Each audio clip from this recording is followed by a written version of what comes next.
Being a teenager with a Game Boy Advance and a Nintendo DS in the early 2000s was a wonderful time because almost every year there was a new Castlevania game to sink my fangs into. But after Order of Ecclesia in 2008, that never-ending stream of some of the best 2D platforming and exploration in gaming dried up, and now we've somehow gone 18 years without a proper 2D Castlevania. Yes, that's right, 2D Castlevania's absence is old enough to vote now. But if there's one thing I've learned from the many Castlevanias I've played, it's that Dracula's resurrection is inevitable, eventually.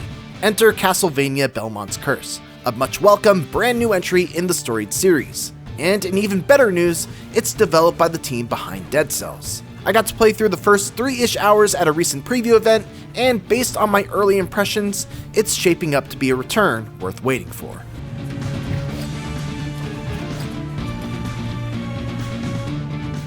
To set the stage, Belmont's Curse takes place 23 years after the events of Castlevania 3, Dracula's Curse, and serves as a direct follow-up to that story, which is also what the fantastic Netflix Castlevania anime is largely based on.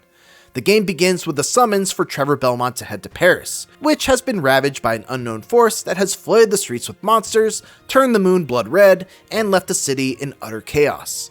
Despite sensing the likely trap, Trevor makes his way to the City of Light, but not alone. He's joined by his daughter Rose, who is eager to continue the family legacy of hunting monsters and vampires. You're not the last Belmont anymore.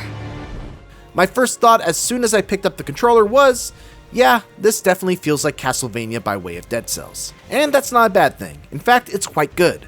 There's a certain fluidity to Rose's movement and animation that immediately felt reminiscent of controlling the Beheaded from Dead Cells, minus the ability to quickly shoot down to the ground by holding down and pressing jump while in the air. Rose can swing her weapon in front, above, and below her, much like in Dead Cells, while also having access to a quick forward dash to dodge under projectiles or reposition herself behind an enemy, along with a back dash to quickly move out of the way of incoming attacks.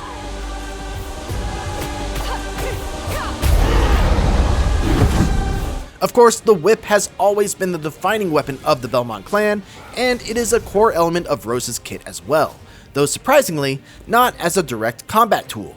Instead, the whip can be used to swing from grapple points to reach new heights, and to pull yourself towards enemies in order to quickly close the distance. My favorite aspect of the whip, though, is that if you press the attack button while you're pulling yourself towards an enemy, you'll execute a grapple attack, which varies greatly depending on which of the 7 types of weapons you're wielding. The starting longsword's grapple attack will allow you to slash through enemies, dealing good damage and keeping your forward momentum, allowing you to chain multiple grapples and cross lengthy gaps. Doing a grapple attack with the Cestus equipped, meanwhile, will execute a Shoryuken-like uppercut that will launch enemies up into the air for air combos. Then you have the Greatsword, which performs a hugely damaging AoE-focused spinning attack. I love the fact that every single weapon has a unique charge attack, grapple attack, and basic moveset, giving you plenty of incentive to experiment with your arsenal and find the right tool for the job. Weapons aren't the only thing you'll be able to experiment with either. Like in Hollow Knight, Prince of Persia: The Lost Crown, and other modern Metroidvanias, you can also find and equip up to 3 relics, which provide powerful passive bonuses.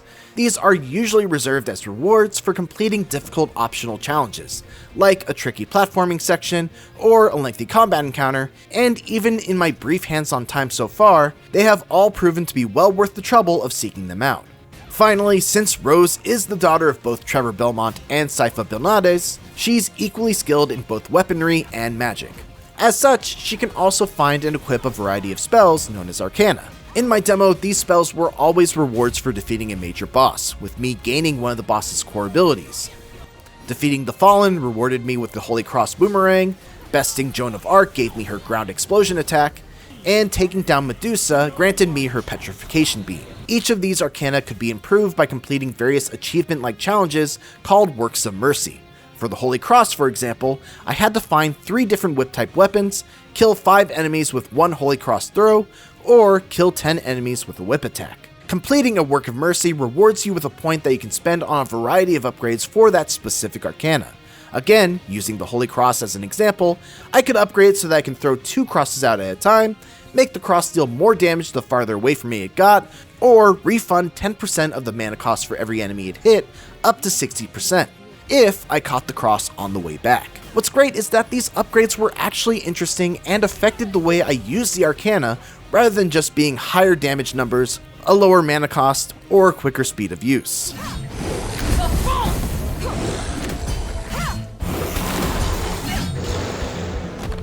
The Rogue's gallery of enemies will no doubt be familiar to any longtime Castlevania fan. I went up against zombies that rose from the ground, the classic Medusa heads that like to fly in from the side of the screen and move in a predictably wavy pattern, and plenty of gargoyles. Castlevania games have typically varied substantially in terms of their difficulty, and thus far, Belmont's Curse has fallen somewhere in the middle of the pack. These first few hours certainly were no cakewalk, and I definitely had my fair share of deaths against some of the tankier and harder hitting enemies, but checkpoints are generously spaced. You now have a handful of health restoring flasks that get refilled when you pass said generously spaced checkpoints, and unlike most modern Metroidvanias or Souls-likes, there's no real penalty upon death outside of enemies respawning and you getting placed back at the nearest checkpoint. The bosses were no pushover either. My favorite of the bunch was Medusa, which had me swinging between 2 sides of the boss arena to avoid her flailing tail and arms, and then quickly ducking down behind a rock whenever she used her screen-covering petrifying gaze. Opportunities to deal damage were brief, and I had to make sure that I made the most of every chance that I got. It was a fun fight that made good use of Rose's mobility options, rewarded pattern recognition, and required quick reflexes without being too demanding, especially for an early boss. Overall, I had an absolute blast with Castlevania Belmont's Curse. The art and animation are absolutely gorgeous.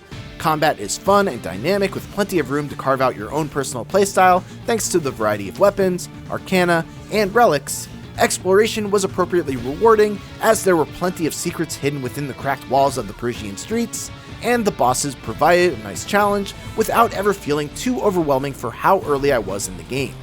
The real star of the show though is the whip, which enabled a very unique style of acrobatic combat that gives Belmont's Curse its own unique feel and identity in the increasingly crowded Metroidvania genre. If the Dead Cells veterans at Evil Empire can build upon what's already here and keep up this same quality of level, enemy, and boss design throughout the entire campaign, we could have a return to Castlevania that's more than worthy of standing next to the all-time greats of the series. For more previews of the latest upcoming games, don't miss our recent hands-on looks at The Blood of Dawnwalker and Zevverland. And for everything else in the world of video games, keep it here on IGN.